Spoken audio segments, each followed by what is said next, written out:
नमस्कार, बहुत स्वागत है आप सभी का। मैं आपके साथ मीरा राजपूत। आप देखना शुरू कर चुके हैं नेशनल पिलर। राहुल गांधी को लेकर के एक नई और बड़ी अपडेट सामने आई है। राहुल गांधी के मामले में एक नया मोड़ सामने आया है। जिन पूर्णेश मोदी ने उनके खिलाफ केस दर्ज किया, जिसको लेकर के उनकी सांसदी गई, जिसको लेकर के 2 साल की सजा हुई, जिस केस को लेकर के अब वही पूर्णेश मोदी आफत में फंसते हुए दिखाई दे रहे हैं, क्योंकि उनसे जवाब मांगा गया है। कांग्रेस ने घेर लिया है। 7 तर्क उन्होंने याचिका दायर करते हुए दी है, यानी कि चैलेंज किया है उन्होंने और 7 तर्क दिए हैं। राहुल गांधी ने 3 अप्रैल को याचिका दायर हुई है। उस याचिका के बीच ये तर्क दिए गए हैं कि अगर पूर्णेश मोदी ने आरोप राहुल गांधी पर लगाए हैं तो जरा ये बताया जाए कि क्या पूर्णेश मोदी का उसमें नाम था। सेशन कोर्ट ने सीधे उन्हें आड़े हाथों लेते हुए ये पूछ लिया है और 10 अप्रैल तक जवाबदेही देनी है।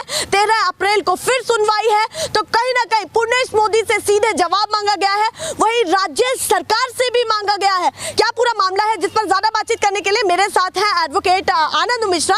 सर, सीधे मैं जानना चाहती हूँ, ये जो नया मोड़ राहुल गांधी को लेकर के सामने आया है, पूर्णेश मोदी वही जिनके एक केस को लेकर के राहुल गांधी की सांसदी भी गई, 2 साल की सजा भी हुई और अब सेशन कोर्ट उनसे जवाब मांग रहा है कि कहां आपका नाम है।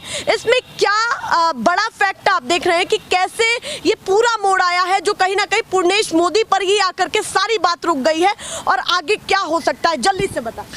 देखिए, राहुल गांधी जी को देश की न्यायपालिका पर पूरा भरोसा था। हाँ। उन्होंने न्यायालय के हर एक फैसले का बहुत सम्मान किया।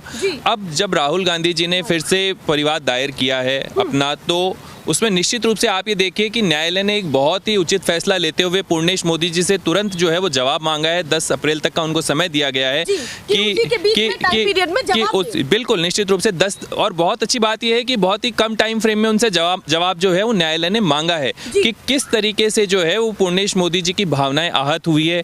जब क्या नरेंद्र मोदी जी और जो 2 अन्य मोदी हैं, हाँ। क्या उन्होंने उनको कोई कंसेंट दिया है, क्या उन्होंने उनको कोई परमिशन दी है केस करने के लिए। जब किसी व्यक्ति का सीधा उस पूरे भाषण को अगर आप ध्यान से सुनेंगे तो उसमें कहीं भी पूर्णेश मोदी जी का जिक्र नहीं है। तो न्यायालय के सामने अब देखते हैं क्या फैक्ट्स जो हैं, क्या तथ्य जो हैं पूर्णेश मोदी जी रखते हैं और किस तरीके से आगे की कार्रवाई होती है। उनके तथ्य पर सारी बातें आती है, पर एडवोकेट हैं आप, उसी के नाते मैं आपसे सीधे पूछ रही हूँ और क्या फेजेस निकल सकते हैं, क्योंकि ये भी कहा जा रहा है कि राहुल गांधी की सांसदी भी बहाल हो सकती है, होगी या नहीं होगी वो भी अभी नहीं पता। पर क्या पूर्णेश मोदी जवाब देंगे, ये अपने आप में बहुत बड़ी खबर है, क्योंकि कहीं ना कहीं अगर ऐसा हुआ कि जवाब नहीं दे पाए तो आगे सांसदी बहाल भी हो सकती है। देखिए, निश्चित रूप से न्यायालय के हर एक फैसले का जो है वो राहुल गांधी जी ने स्वागत किया है, पूरे विपक्ष ने स्वागत किया है। हाँ। पूरा विपक्ष एकजुट है और आज जब राहुल गांधी जी संसद में मोदी जी से अडानी के खिलाफ सवाल पूछ रहे थे कि उनके और मोदी जी के क्या संबंध हैं, तो आनन फानन में जो है एक न्यायालय से एक फैसला आया और उसके बाद आनन फानन में तुरंत जो है लोकसभा सचिवालय ने जो है उनकी जो सांसदी है उसको रद्द करी है।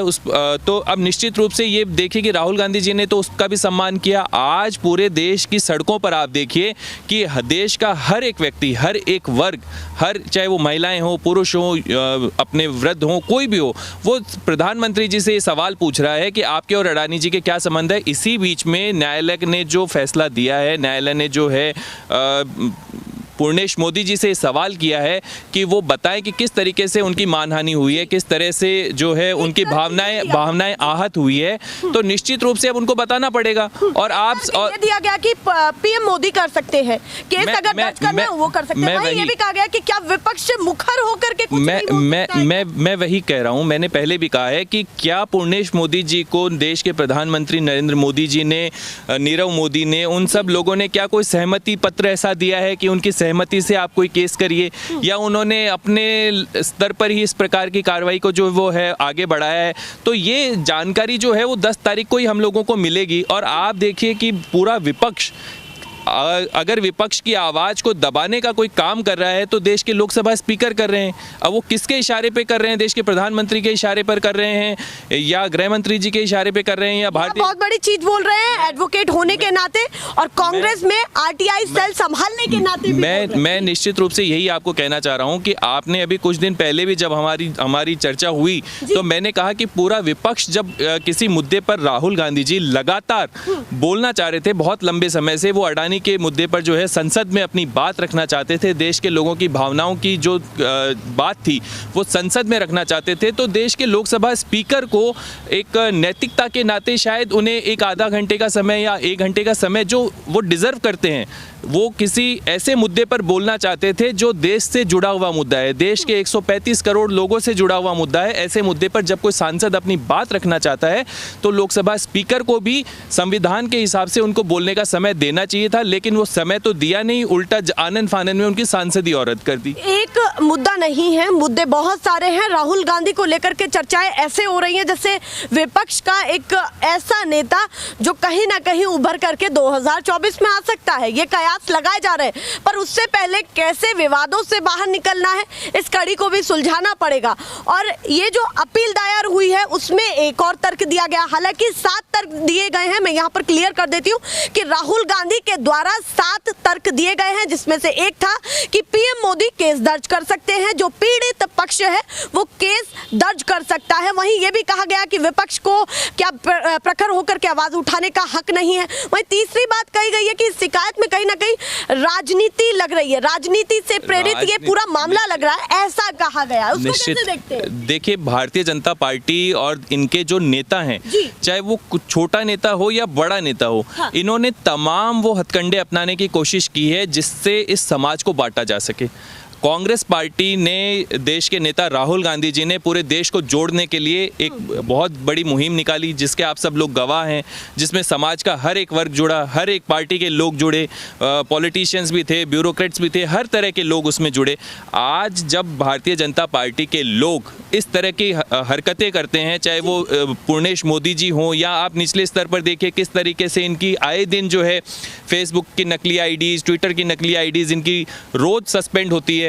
ये तरह तरह के कमेंट्स कर रहे हैं, समाज को बांटने का काम कर रहे हैं, हिंदू मुसलमानों की बात कर रहे हैं, कभी टोपी की बात करते हैं, कभी मंदिर मस्जिद की बात करते हैं। कांग्रेस पार्टी ने कभी इस प्रकार की कोई बात नहीं की। यहाँ पर एक चीज पूछना चाहती हूँ, हस्तक्षेप कर रही हूँ उसके लिए माफी चाहूंगी, पर यहाँ पर एक बहुत बड़ी चीज है कि अगर आप कह रहे हैं कि पीएम मोदी केस दर्ज करें, और अगर कर दिया उन्होंने, अगर राहुल गांधी को लेकर के केस दर्ज की गई, शिकायत दर्ज की गई, तो फिर क्या होगा? क्योंकि आप कह रहे हैं कि पीड़ित पक्ष रख सकता है और रखेगा तो फिर निश्चित चांसेस ज्यादा हो जाते हैं। देखिए, राहुल गांधी जी को अगर जेल होती है तो मुझे लगता है कि शायद इस देश की जो जेल है वो कम पड़ जाएगी, क्योंकि कांग्रेस के कार्यकर्ता जो हैं वो इतने ज्यादा हैं कि मोदी जी उन सबको जेल में नहीं डाल सकते हैं। और मुझे नहीं लगता कि देश के प्रधानमंत्री इस प्रकार का कोई कदम जो है वो उठाएंगे, क्योंकि इससे राहुल गांधी जी की जो लोकप्रियता है वो वैसे ही बहुत चरम सीमा पर है। उससे आप कह रहे हैं कि इस हाथ में भी लड्डू है राहुल गांधी के और उस हाथ में भी लड्डू। मैं उसी बात पे आ रहा हूं कि राहुल गांधी जी की जो लोकप्रियता है वो इस वक्त देश के युवाओं में चरम सीमा पर है। देश के युवा अगर किसी को भविष्य की उम्मीद के रूप में देख रहे हैं तो राहुल गांधी को देख रहे हैं।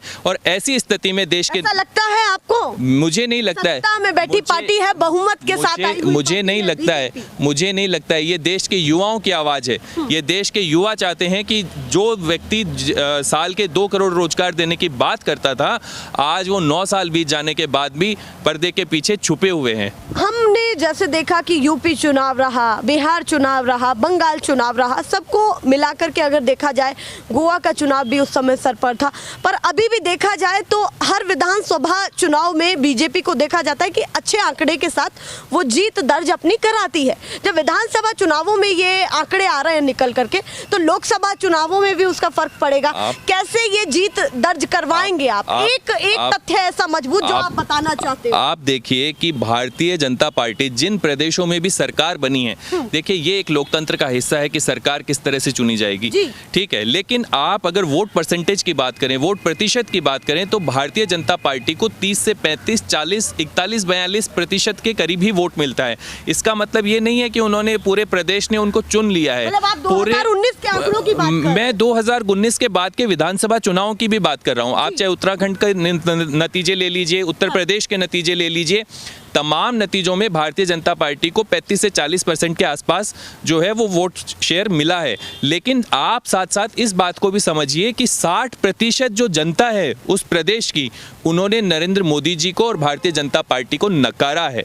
अब वो वोटों के डाइवर्जन की वजह से वोट बिखराव हो गया, वोट बंट गए, इस वजह से भारतीय जनता पार्टी के जो कैंडिडेट हैं वो जीत जाते हैं। मैं यहाँ पर अंतिम जो सवाल है मेरा पूर्णेश मोदी को ही लेकर के करना चाहूंगी कि पूर्णेश मोदी अगर इसका जवाब नहीं दे पाए तो उन पर क्या कानूनन कार्रवाई हो सकती है आपकी तरफ से, या फिर मैं ये कहूँ कि कांग्रेस की तरफ से? निश्चित रूप से कांग्रेस पार्टी और हमारे जो लीगल सेल, जो हमारे अधिवक्ता हैं, बड़े जो वकील हैं, वो निश्चित रूप से इस पर कोई ना कोई कार्रवाई होगी। और मैं पूर्णेश मोदी जी से इस प्रकार की अपेक्षा कभी नहीं कर सकता था, क्योंकि भारतीय जनता पार्टी के नेताओं को इस वक्त अन्य मुद्दों पर चर्चा करनी चाहिए जो देश हित में हो, ना कि किसी समाज हित की भावनाएं आहत हुई है या नहीं हुई है। ये मुद्दे इस वक्त देश के मुद्दे नहीं हो सकते। कुछ ऐसा भी देखा जा रहा है कि कॉमन फैक्टर इतना ज्यादा कैसे हो गया कि कर्नाटक में चुनाव है, कर्नाटक से ही ये विवादित बयान निकला और कर्नाटक के चुनाव से पहले ही फैसला आ गया। ये तीनों बातों की कड़ी को कैसे आप देखिए कि भारतीय जनता पार्टी और देश के प्रधानमंत्री नरेंद्र मोदी जी, अमित शाह जी, जेपी नड्डा जी, तमाम लोग जो हैं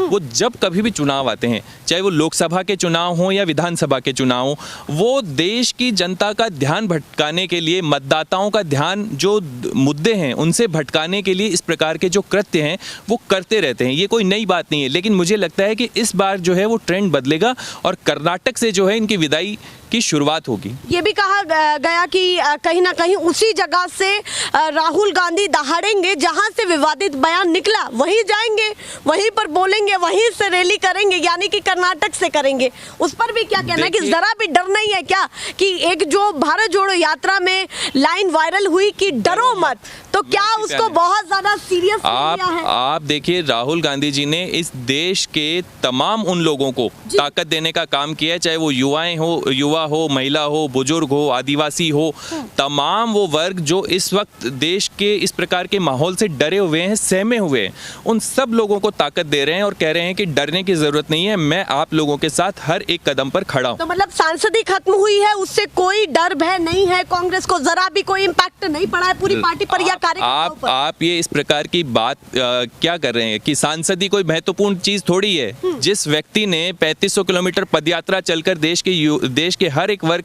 की आवाज को ताकत देने की काम किया हो, और वो व्यक्ति क्या सांसदी के लिए लड़ रहा है? सदन में आपको जाना पड़ेगा ना मुद्दों को उठाने के लिए। देखिए, विपक्ष है, सदन के बिना तो कुछ देखिए नहीं, सदन अपनी जगह है, सड़क अपनी जगह है। किसान आंदोलन जब हुआ था तब कौन सा नेता सदन में था? पूरा किसानों ने एकजुट होकर हाईवे जाम किए, सड़कों पर बैठे रहे, 13 महीने तक जो है आंदोलन चला और आखिरकार जो है जीत किसानों की हुई। तो इस सरकार को झुकाने का काम इस देश का आम आदमी करेगा, इस देश का किसान और इस देश का नौजवान करने का काम करेगा। तो इस मुद्दे को आप पूरी तरीके से पॉजिटिव ले रहे हैं, कैसे ले रहे हैं कि अंत में क्या इसका निष्कर्ष निकलने वाला है? देखिए, मैं आपके माध्यम से देश के प्रधानमंत्री जी से ये अपील करना चाहूंगा कि देश के जो मुद्दे हैं, जो ज्वलंत मुद्दे हैं, जो महंगाई है, बेरोजगारी है, महिला सुरक्षा है, हमारे निवेशकों के पैसे हैं, अडानी जी जैसे मुद्दों पर उनको खुलकर बोलना पड़ेगा। इस देश के लोग जब वो हर महीने मन की बात करते हैं तो हम लोग ये अपेक्षा करते हैं कि शायद इस बार वो देश के मुद्दों पर कुछ बोलें।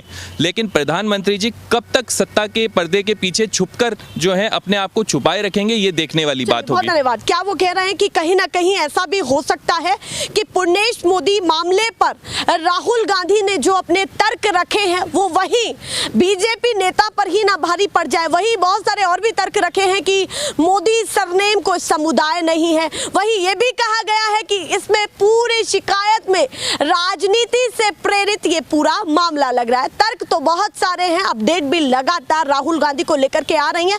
अब नया मामला क्या निकलेगा, पर ये अपने आप में बहुत बड़ी बात हो जाती है कि एक नया मोड आया कि सेशन कोर्ट ने उनको साफ तौर पर कहा है कि 10 तारीख तक वो ये जवाबदेही तय करें कि उन्होंने किस तर्क पर, किन फैक्ट्स पर उन्होंने ये शिकायत दर्ज की है। क्योंकि राहुल गांधी ने या लीगल टीम ने ये साफ तौर पर पूछ लिया है कि पूर्णेश मोदी का नाम ही नहीं है तो कैसे ये शिकायत दर्ज हुई, कैसे ये मुकदमा दर्ज हुआ। ऐसे ही मैं लगातार अपडेट दिखाती रहूंगी। फिलहाल के लिए नमस्कार।